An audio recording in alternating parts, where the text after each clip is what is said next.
This is Democracy, a podcast that explores the interracial, intergenerational, and intersectional unheard voices living in the world's most influential democracy. Welcome to our new episode of This is Democracy. This week we're going to talk about presidential primaries. How did the system of nominating, selecting, and promoting presidential candidates, how did it come into existence? It is a particularly American form of politics and democracy. Why do we do this? How has the system evolved over time? And where can we go in the future to reform or replace this system? We have with us our good friend and expert on all things political, Paul Stekler. How you doing? Paul, as all of you know, is the Wofford Denius Chair in Entertainment Studies. He's a nationally recognized documentary filmmaker who has made some of the most important documentaries on major figures in our history, from George Wallace to Ann Richards and many, many others. He's also a beloved professor and commentator on politics. And as we were talking before, he's still not quite at the age where he can run for president. You need to cross 70 in a few more years, Paul. I'll be there soon. One more river to cross. One more river to cross to Jordan. Before we get to our discussion with Paul, we have, of course, our scene-setting poem with Zachary Suri. Zachary, what's the title of your poem? Later. Later. Let's hear it now. Later. How does a battle of generations, a forced reckoning with our future, end with two men born over half a century before an iPhone ever fell out of heaven or flew up from below, before a black man was ever cheered in the cold wind of Grant Park on a Tuesday in November? How does such a large liberal cleavage break apart into 1,000 pieces of rubble, shaping 500 candidates from 500 states with 1,000 predictions for our future? How did a sleepy beginning at the start of summer, with the floods beginning to slip in through the cracks, solve health care, address inequality, and put Donald's tiny hands in the raging fire of scorn truth? I don't mean to be a cynic questioning the bonds of modern American republicanism. Don't mean to charge the party supposedly to solve racism with racism. Don't mean to blame two old white men for winning. But it seems a little odd for a race that flew down endless polygraphs of electability, numerous tornadoes of finger-pointings, an array of minute investigations of past mistakes made. It seems a little bit of a strange finish, this untriumphant beginning to hoped-for triumph. How does a battle of generations end with a candidate list 2 or 3 generations old, the youngest candidate from 7 decades of age politics, the 38-year-old former candidate who could wade through the mud again in 20 years and still be younger? How does a large liberal cleavage end up with America's youth standing near the edge and staring down the ravine, having to choose between this barely present cliff or that one hanging off the left side? How did a sleepy beginning at the start of summer fall into this spring of eternal disappointment, warm into these 2 lukewarm pots of gas station coffee, burn off into the blank stares and filler words? Once more we were told to wait patiently. Once more we were left with a gut feeling of uncertainty. Once more we will show up, if not for now, then to ensure there is a later.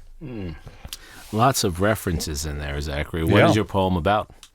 My poem is really about how disappointing it is for much of the American electorate, particularly young people, that the 2 main candidates for the Democratic Party are in the highest risk group for the coronavirus. Because they're 70-year-olds. Yeah, exactly. And it's really about how we really need to think more deeply about how we choose nominees for the major parties in America. And so you're not satisfied with this process? I'm not satisfied, no. Well, this is a good place to turn to Paul, and to start with a little history, Paul. How did we get this system? Primaries begin in the early 20th century, right, as an effort to give members of the party who are not the elites more say. Is that correct? I think, I'm wondering if this is a progressive impulse that sort of comes out of the Republican debacle of 1912. Yes, a lot of with an unpopular President, William Taft, and a very popular former president, Teddy Roosevelt, and Roosevelt can't get the nomination because it's controlled by the Republican Party. And so he runs as a bull moose third-party person. And, quite frankly, if he'd been the Republican nominee, he would have beaten Woodrow Wilson. Easily, in fact. He was the most popular politician in the United States. So it was a move to democratize the process. Now, remember that, it democratized the process a little bit. It didn't really have much of an impact on nominations. It was mostly still closed door, bosses, and I don't mean bosses pejoratively. It's just people that ran the parties in different places were able to try to figure out who their strongest candidate was. And quite frankly, there is some wisdom in that, in that from all the mishigosh that we've had in the Republican Party 4 years ago and the Democratic Party this year, there is something to say that people that actually know something about politics can figure out who the strongest candidate is. And remember that party loyalists care about winning. They're not caring about ideology so much or for specific issues. They know that politics is about addition, not subtraction.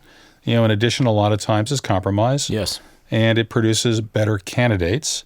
Now, do the primaries have an impact? I think they began to have an impact in the 50s, specifically in 56 when there were some choices for the vice president to run for Adlai Stevenson. Was it Kefauver versus, was Kefauver Stevenson's vice presidential pick? Yeah. And John F. Kennedy, might or might not get that. Right. That was the debate actually at that point. But the big deal was Kennedy beating Humphrey in the Wisconsin primary and the West Virginia primaries in 1960. Right. Could a Catholic? Talk about how the politics of the country has changed. Forget electing an African American as president, which is completely crazy from the politics back then. But back then, wow, could a Catholic get elected president because he would owe his allegiance to the Pope? So that's your first big step. In 1968, there's a lot of anti-war sentiment in the Democratic Party with two anti-war candidates, McCarthy and McGovern, and clearly Robert Kennedy too before he's assassinated. But they nominate Hubert Humphrey, who's not exactly the devil incarnate. Right.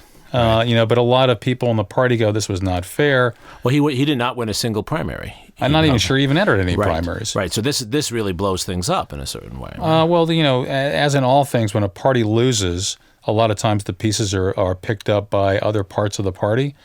And so leading up to 1972, I believe George McGovern led the reform efforts to reform their party process, and all of a sudden, winning the primaries was the clear way to win delegates to be nominated. And so McGovern is nominated. By the way, guess who came in second in the total vote in 1972 among Democrats? George Wallace. Right. Okay, and he would have done even better if he hadn't been shot in Maryland. And that day he won the Maryland and Michigan primaries.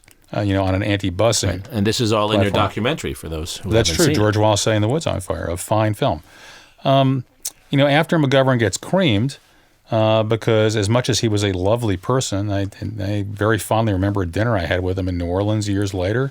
When you meet people, people that you looked up to, when they actually turn out to be great people.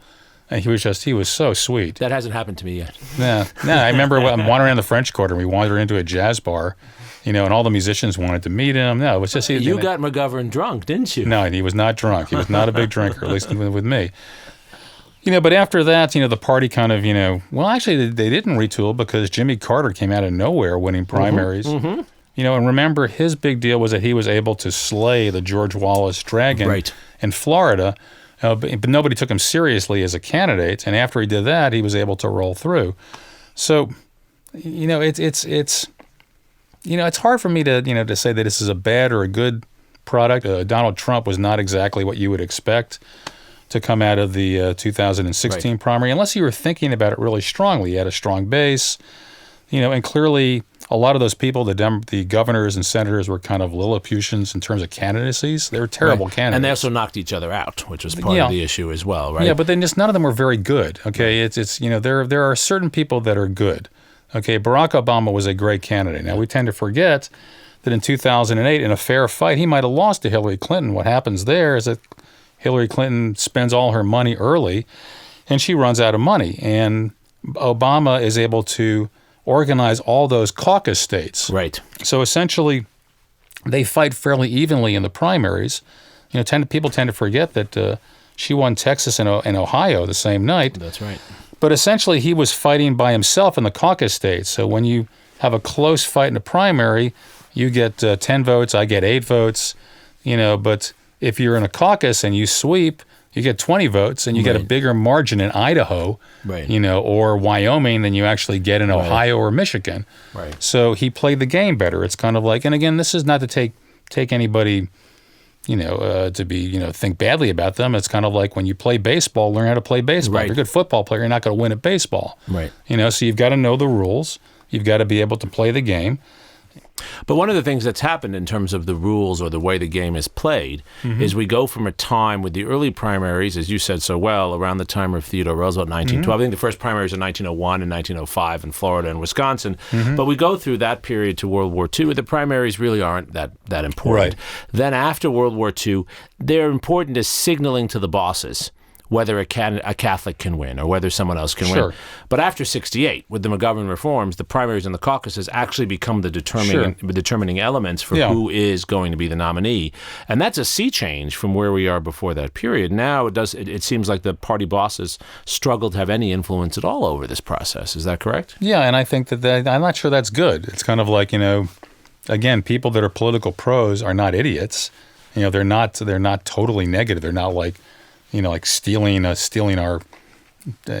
It's not like Bernie going the establishment, right? The corporate Democrats. Well, he would argue. So this is interesting. He would argue, though, that the establishment still has too much control over the party. Well, I would argue he's not even a Democrat. It's kind of that's part of his problem. You scream and yell about the party long enough, and then when you're one-on-one with Joe Biden, who is not Hillary Clinton, Hillary Clinton was really disliked by a lot of people. Nobody dislikes Joe Biden. You might not think he's competent. You might not, you might think he's too conservative, whatever that means. Right. It's not as if like he's a hell of a lot different in Bernie in voting record in the Senate. Right. Okay, but nobody dislikes him. Right. Okay, and if nobody dislikes him and you're depending on the party apparatus and you're not even a Democrat, what do you expect to happen? I mean, it's hard for me to feel that sorry for Bernie. This was kind of like, this could be completely different. By the time this comes out, Michigan will be done. I'd be very surprised if Biden doesn't win in a landslide in Michigan, and essentially then, the cards are written, and in Florida, now that Bernie has made Fidel Castro his running mate, he's unelectable in Florida. So, he's going to get killed in Georgia. Right. He's just not going to get a whole lot of the African-American vote. And I like the idea of mobilizing the youth vote. The problem is it never happens. It never happens. Zachary? Well, I think what's particularly interesting about what you're saying is that our urge is always to democratize the process, when really we maybe should be thinking about how we can pick the best candidates. But how do we also make sure that beyond just making sure that the party wins, that we get the best president from this process? But the beauty is in the eye of the beholder. Who is the best president? H.L. Mencken said the only cure for democracy is more democracy. I'm not sure that he's right. Now that he's in his grave, it's kind of who makes the choice, you or me? Right. And I think that a lot of times, well, again, who makes the choice? I'm going to think differently than you do. Right. And I think if you don't win, then you've lost. Okay, and by definition, yes. Yeah, and you kind of like, sometimes, Goldwater gets killed in 1964 and it leads to a revolution in the Republican Party. Right. And we end up with Reagan 16 years later. Okay, the Republican Party completely changes. To a certain extent, after McGovern's defeat in the landslide to Nixon in 1972, the Democrats become a much more liberal party, and then when there's the landslide reaction to Nixon in 1974, all of a sudden you have a gigantic liberal wave into Congress, not quite as much as 1964, with the Johnson landslide, but it leads to a lot of legislation. There's consequences in terms of who wins and who loses. And if you lose, especially in a time when like having 51 votes in the Senate means I can put anybody I want on the courts. Yep. Okay, then It's a you big really deal. lost. Yeah. Right. So one of the things that as political scientists and historians we study are not simply the ways in which people vote, but also the ways in which the process structures the choices you have, right? What are the choices determined for you? And part of the issue with primaries and caucuses is not simply whether the establishment gets to choose or whether the voters get to choose. It's the order and the way in which the issues are presented to us. And we have a question about that from David Wu. Let's hear David's question. Why do certain states get the privilege of holding the first caucuses and primaries? And if precedent is the only reason, why doesn't the federal government set up a rotating basis or create a more fair system? Well, the federal government's not in charge. The political parties are in charge. Right. So this is not a federal decision. This is a party decision. And why do we have this system, though, where New Hampshire and Iowa and others, you get to go early, states that are so unrepresentative of the country? I think it's just precedent, and remember back, 30 years ago, they weren't quite as unrepresentative. It's kind of like, going to New Hampshire was kind of a cute thing. Everybody, I don't know if you've ever been up in New Hampshire. Sure. During this thing. It's a cute place. Well, but you bump into candidates around the corner all over the place.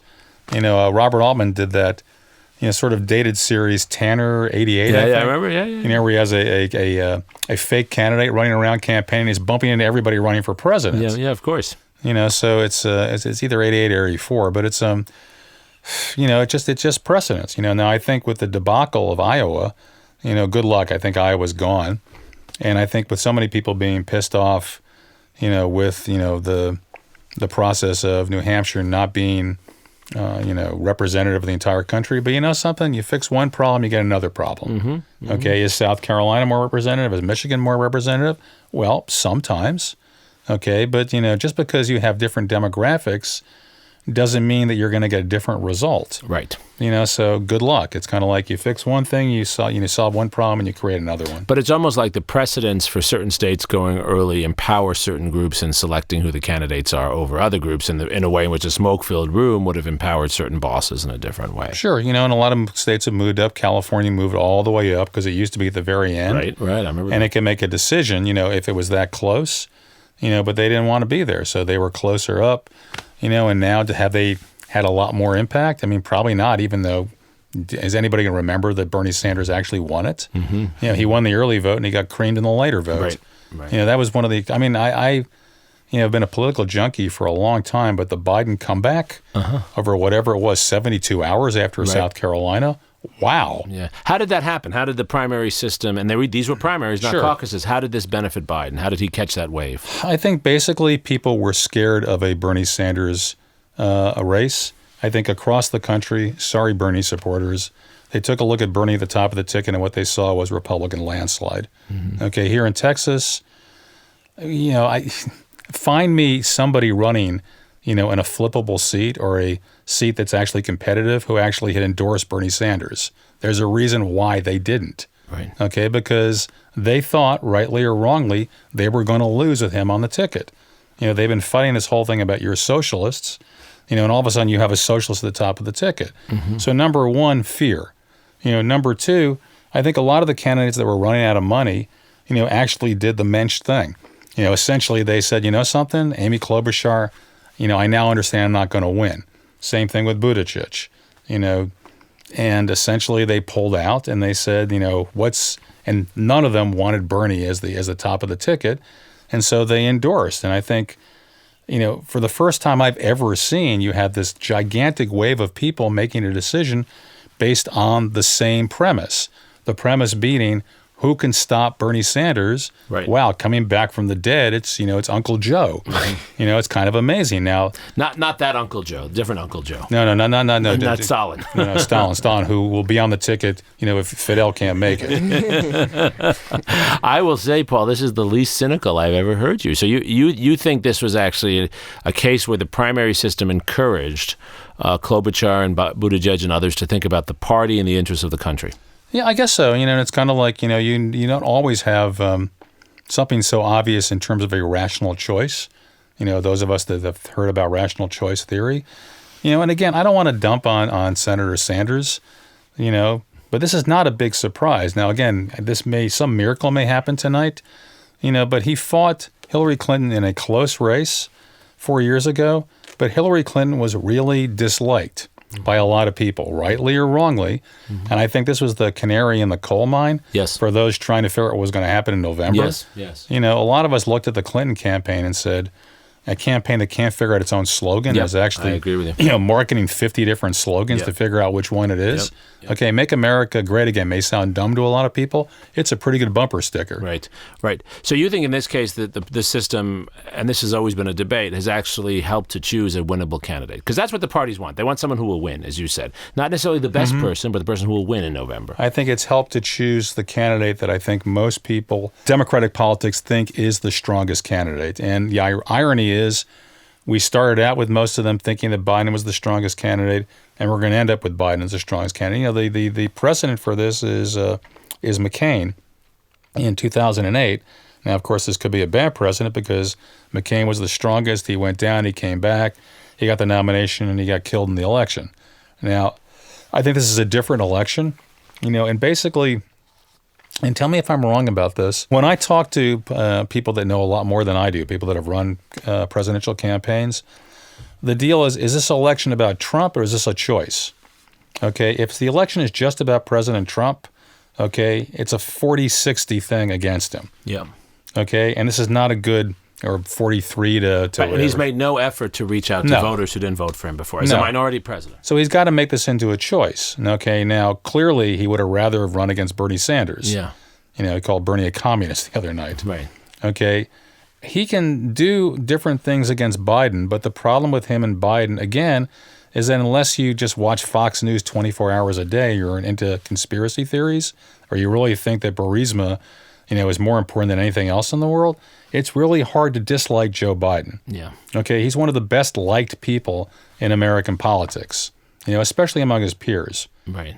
So that, I'm not saying it's not impossible. You got $250 million and you can do all kinds of fake videos and, do all sorts of things. But, if this is an election about Donald Trump has got some challenges. Yeah. Back to the primaries. Are primaries, in your reading of this, Paul, as someone who's followed so many of these so closely, are primaries about policy or are they about likability? I think they're more about likability, and you're always looking for that unicorn, that fabulous candidate. No matter what you think of Bill Clinton, Bill Clinton was a fabulous candidate. Absolutely. Okay. Barack Obama was an amazing candidate. There are not that many of them. Ronald Reagan, you could argue, was Ronald Reagan was a great candidate. For his time, within a more limited deal, George W. Bush was a pretty good candidate. Yeah. Now, again, he almost, or maybe he did lose against a pretty terrible candidate, Right. Al Gore was very wooden. Right. He just wasn't a great candidate. This is an election he should not have lost. What's interesting is all of these figures who turned out to be effective candidates coming out of primaries, what the primary did was identify someone who people liked. People liked Reagan. People liked George W. Bush. They liked Obama, and they liked Clinton. I mean, like in the sense that personally people found them compelling individuals. But I think this was known beforehand. Everybody knew how talented Bill Clinton was. Yeah. Remember, he went through the speech that he gave in the 1992 convention. Where the 84 convention, I think. It wasn't 84. It was 88. It was for Dukakis, 88. 88, yeah, and he was horrible. Yeah, he went on for like He went on and on and on. Yeah. And then he made fun of himself. Yeah. That's a true test of a good candidate, somebody who can actually make fun of themselves. Barack Obama, everybody was, after the 2004 convention, he came and he spoke here at the book festival in 2006. I'd never seen anybody that good. Really? George W. Bush was an incredibly personable guy. If you want the candidate you're going to have a beer with, even though he doesn't drink, it's not a bad candidate to have with. You look at the candidates right now, and, Donald Trump is a very interesting character. Those long, crazy rallies are riveting in their surrealness. I've never seen anything like it. I've never seen somebody insult so many candidates. I remember, I think Matthew Dowd was over at my house with a bunch of people during the 2016 primary, and we were watching the debate where within 30 seconds, Donald Trump calls Rubio Little Rubio. Yeah. Little Marco. Little Marco, and he calls Cruz Lying Ted. I looked at him and I go, I don't understand. Okay, I'd never seen anything like it. Okay, but something, if you're going to be a TV star, yeah, you go for it. Now, the thing about this process is I'm not disappointed that we have 70-year-olds. What I'm disappointed is I'm still looking for that younger candidate who actually deserves to be able to be seen as a great candidate. I'm sorry, all the people that didn't make it this time were not great candidates. They were okay. It wasn't the system. It was their deficiencies, not the system. I think it was just because of luck or draw or whatever. None of these people were great candidates. And some would say Buttigieg was a great candidate. He was the mayor of a tiny town. Clinton was the governor of a tiny state. He's a much better candidate. Okay, and he's very young. Okay, and this is going to sound terrible, and maybe you're going to kick me off of your podcast, but we don't elect short people as presidents. That's true. Okay, most presidents are male presidents are like 6'1". Yeah. It's kind of like there's a reason, as horrible as that reason may be, that we tend to look at different. This is partially why I think women are going to have a tougher time bursting through, but I'm sure this is going to happen in our lifetime. I don't know. It's kind of, I'm not going to go on the record on this, but I saw Stacey Abrams over at the LBJ school. Yeah, I did too. Yeah. Wow. There are very few people in politics. You may not like her ideology. You may not like her politics. Oh my God, is she an amazing speaker? Yeah. That's what you're looking for in a candidate. Somebody that you don't forget. Somebody who is inspiring, who makes you feel something, that makes you feel like they're talking to you. Right. And that's a good candidate. And I think we're stuck with not great candidates. We have another student question. This one is about the way we vote. One of the distinctive features of the American system is not simply that we have these primaries, but that even when the delegates are proportioned out, it tends to be a winner-take-all system, which is in the sense that you get to vote for one person. You don't get to vote for a second choice or a third choice. Yeah. And some have argued that if there were ranked choice voting where you got to put a list of preferences, someone like Elizabeth Warren would do well because a lot of people had her as their second or third choice. Let's hear Noah George's question on this. Hi, my name is Noah George. I'm a freshman government major, and my question is, do you think that primaries should utilize ranked choice ballots to prevent those participating in early voting in support of suspended campaigns from having their votes wasted? No. Okay. You're asking the voter to be very sophisticated and very strategic, and you pick somebody who drops out, too bad. Yep. You made a bad bet. Yep. It's kind of like we vote for somebody that we want to win. Okay, I'm not in favor of strategizing, but I'm not in charge of this. Maybe the young people will do this, and maybe it'll create a better system. But like I said, you're just going to create your own problems. Right. It's an interesting thing about our system, Paul, right, in that we have a very complicated system in terms of how the primaries and caucuses work and in terms of the electoral college, but a very simple system in terms of how people vote. Yeah. And you think you're comfortable with that? Well, I'm comfortable with the two-party system. I think it works better. Look at the Israeli elections. Right. Look at the Italian elections. Right. Proportional representation is a road to madness. Right. And even the British elections that are somewhat multi-party, I don't think work quite as well. But it's hard to say. As Jeremy Corbyn did a suicide pact with the Labour Party, maybe that skewed things. Right. So, I think the system works the way it works. There are certain truisms. Maybe Elizabeth Warren was the second most popular candidate. I'll tell you, the favor she did for Biden was taking Bloomberg out. Yes, of course. Okay, but the problem is that it's a murder-suicide pact. Right. It's very much like Christie and Rubio. I was just going to say. In 2016, if you take somebody out, just understand that you're going out there with them. Right. Well, that's the thing, that the dynamic of primaries, it does seem to me, is that if you go on the attack, you risk actually taking yourself and the other person out, which, that seems to be the precedent, right? What you want to do is actually become the most compelling character, not the most negative character. Unless you're Donald Trump, and maybe he skewed everything, and if he skewed everything, then none of these solutions are going to work much. Right. But there are candidates. I remember Bill Clinton when he was opposing the opposition to the inheritance tax. Okay. And Clinton was able to do things. I think what he said was, because they were talking about how you're going to lose the family farm.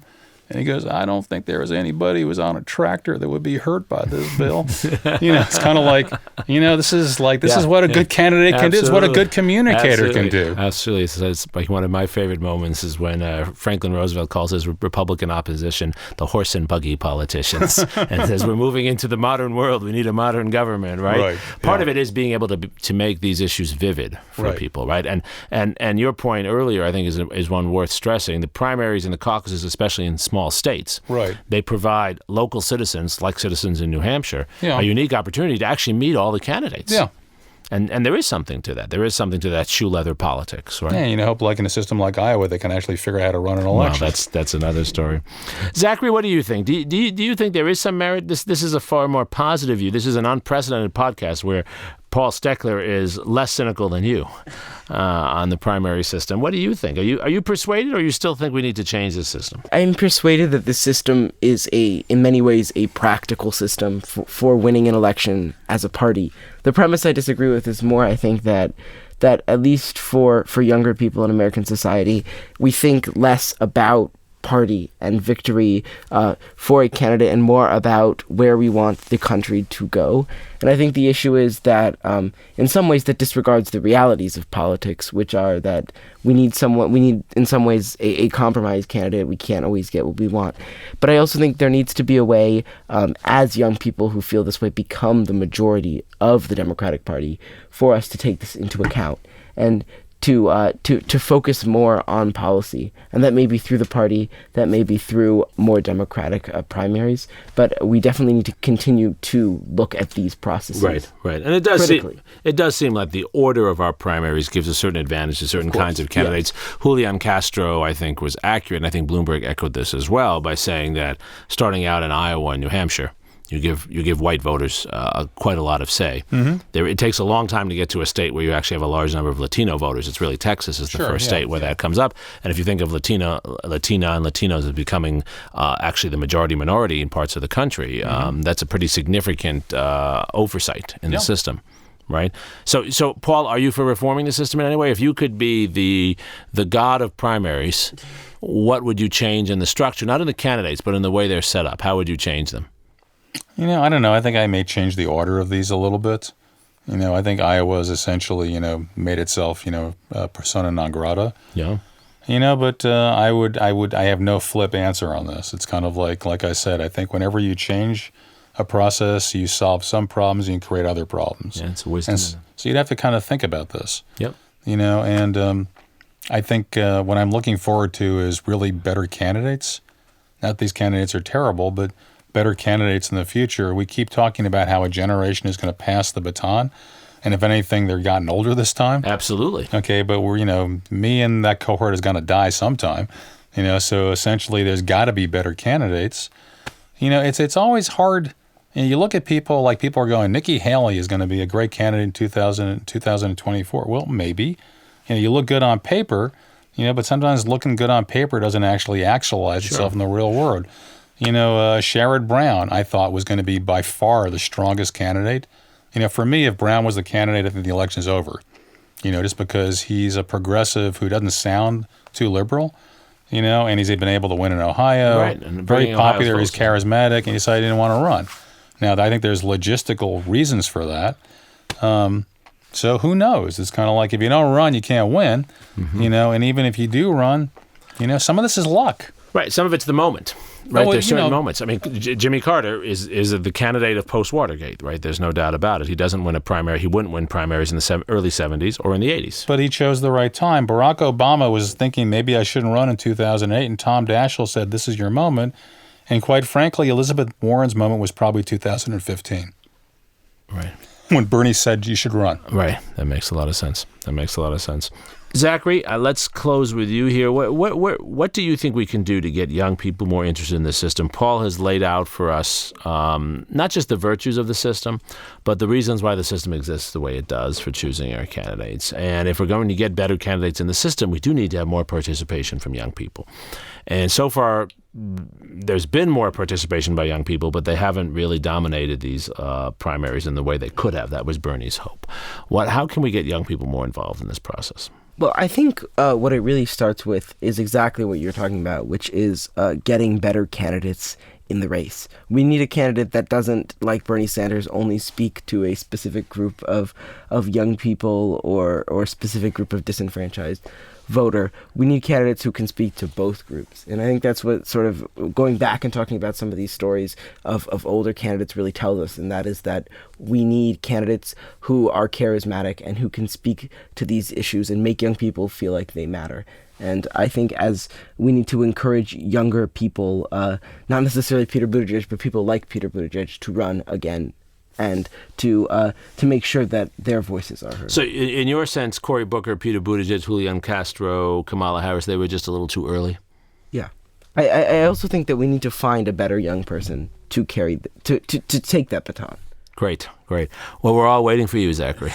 I think this has been a fantastically interesting discussion of the ins and outs of primaries as history, as lived politics, and as possibility. I think Paul's point is really well taken, which is that this primary system, as messy as it is it's designed as a kind of bouillabaisse for us to see if there's a candidate who can rise to the top. And that has happened in many cases. Maybe to some extent it's happened with Joe Biden this year on the Democratic side. And reforming that system is important, but also getting candidates in who can find a way to move through that system and bring people together. That's actually what American politics is all about, right? This goes back to Alexis de Tocqueville. It's a messy mix of different groups, different religions, different views. And it's the candidate who, as Paul said, can play addition, can actually add the different groups together that seems to make the most sense. We will be able to watch this and learn from this as we go forward. Thank you for joining us for this week of This Is Democracy.